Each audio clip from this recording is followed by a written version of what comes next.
So you made your career in the entertainment industry.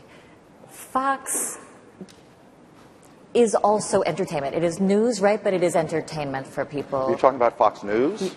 I have nothing to do with Fox News. And the channel. Fox News was started after me. Okay. I did introduce my one, horrible or great act was to introduce Murdoch to Roger Ailes.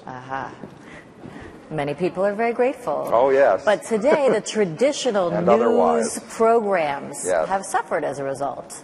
I mean, they're now competing against. Well, they're competing in a way. They're competing if they're not very.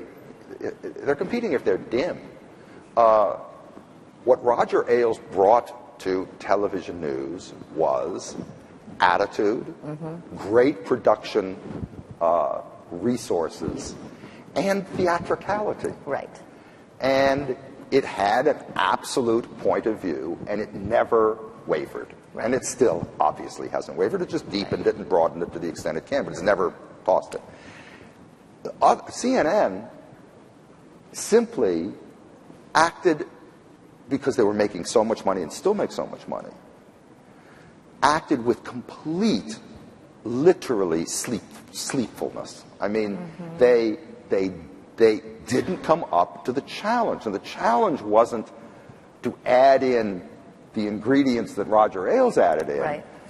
The course for them was to lay hard down what it is that they were going to do in terms of certainly a non-ideologically positioned broadcast or program service, and they just were asleep.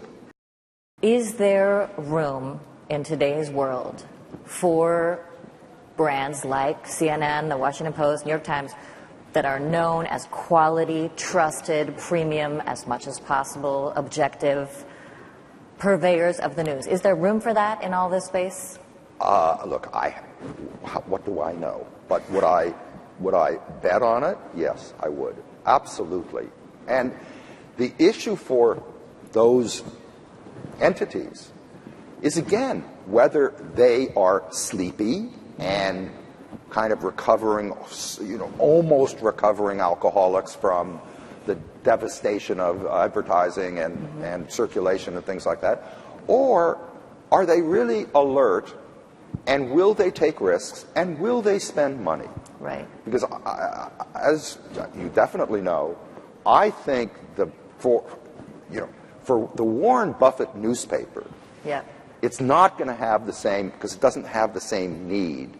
It's not going to have the same newsroom as a paper that wants to cover a lot of things. It's a much more take the expensive stuff that it sees as a commodity and buy it from elsewhere. Sure. Right? Sure.